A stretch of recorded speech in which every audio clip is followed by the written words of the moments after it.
Good morning, St. John's. So today you're going to get to know me a little bit better. My favorite liturgical season is Advent. I really love it. And that's not because Christmas Day greets us at the conclusion of it every year.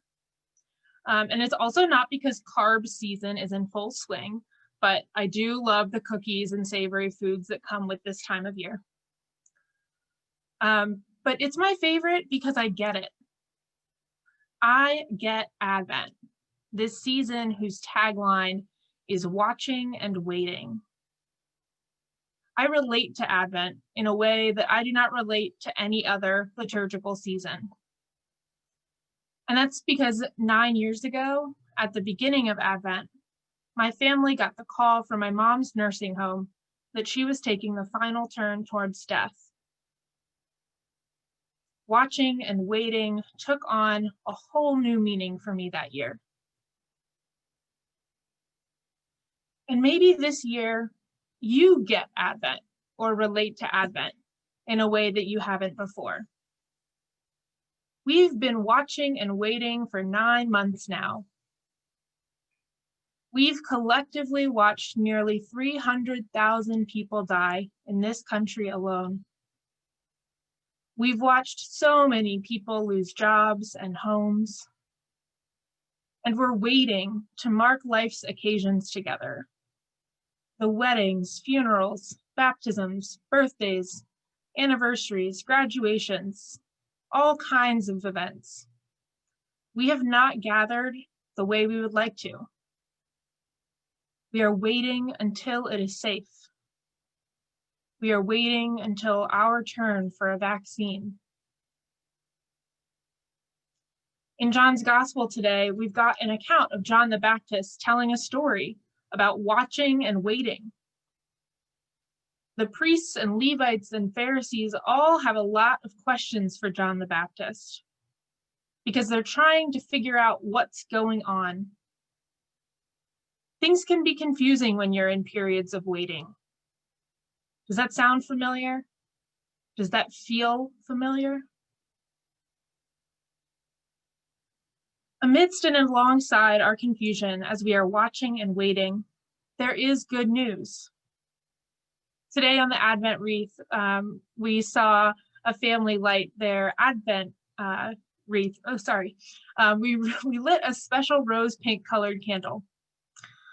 This week's candle is special because it's supposed to represent the special kind of joy that can be had in the midst of waiting.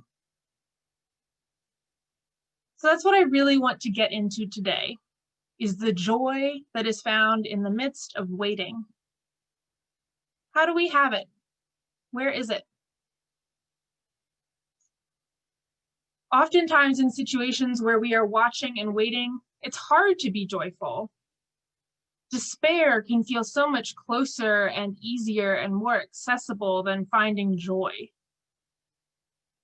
When I think about the times where I have been watching and waiting, and where I found the joy in those times, the joy was being in community with other people. That's where it came from. 9 years ago, when I was watching and waiting during my mom's last 2 weeks, waiting for her to die, joy was found for me in a dear friend of mine who traveled with me to see her many times. Though she had never met my mom before her illness, she sat with me in my mom's room and crocheted with me all day long, and we just conversed with my mom as if it was normal, as if she had known her for as long as she'd known me. Of course, there were times in those 2 weeks where I cried into her shoulder. And there were joys that we shared only because of the circumstances we were in. I remember especially one morning as she arrived to my house before we were going to make the 2-hour drive to my mom's nursing home. She came out with a printed out story that she had written, a short story, kind of a folklore of sorts, about some ancient origin of our friendship from before we were born. Reading through it, I cackled at the inside joke she had woven in, and it was just so special. When I finished reading it, we shared a long hug, and we both shed some tears. That companionship brought that special kind of joy that we only get in seasons of watching and waiting. Were it not for the circumstances we were in, she would not have written that letter, that story. We would not have had that moment. That joy would not have been experienced. To answer the question, how do we find joy in the face of life's inevitable suffering? I'm not the only one who thinks this. His Holiness the Dalai Lama and Archbishop Desmond Tutu spent a week together in April of 2015 to be with each other in such a way that a whole book could be written about the true nature of joy. The Book of Joy is what it's titled. It's one that I have not yet finished reading, but it really dives into what joy is. And to get into this so deeply, to write a whole book about it, these spiritual giants knew that they needed each other, and they needed to be fully present with each other.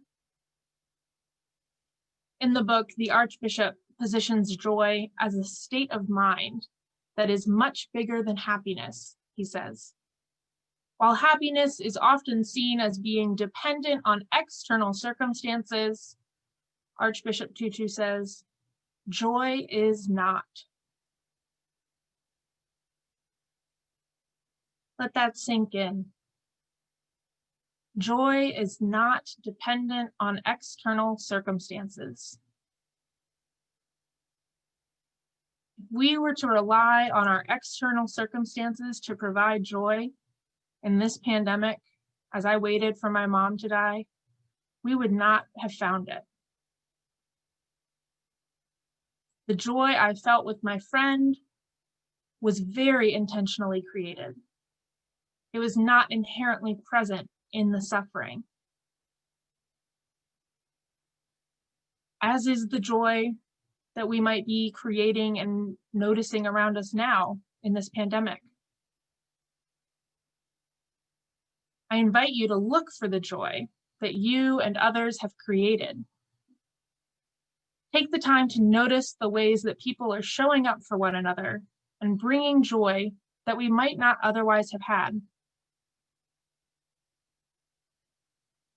What joy have you been gifted or created for others in this season of pandemic?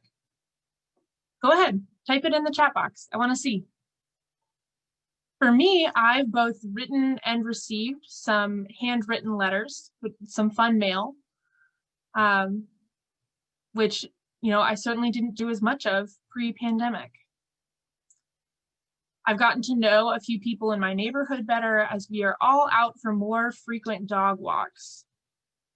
That connection with other people, with my neighbors, is one that I might not have had were it not for these circumstances. At St. John's, maybe you found joy in the cottage meetings or in another ministry that is new this year. Maybe it's in the breakout groups on the third Sunday of each month. I know a lot of you really like those. I do too. Where else? I see a surprise gift of garden lights from our neighbors, totally unexpected. Yes, unexpected gifts. Packing lunches every Thursday. Yes. Expressing and focusing on gratitude. Absolutely. Video visits with new and old friends and family. This little one on my lap, I bet that's a dog or a small child. Working on the drive-through Christmas story. Yes, yes. Reunions with classmates via Zoom. All of these are such great examples of where we have made joy in this awful set of circumstances that we find ourselves in. And I want to be really clear. I'm not suggesting that we just look on the bright side or try to paint silver linings on this pandemic. The grief and the loss that we all feel and notice is so real. And we can't put it aside. We can't brush over it. It is there. What I'm saying is that being community with others is what elicits joy. Making music videos to share. Yes.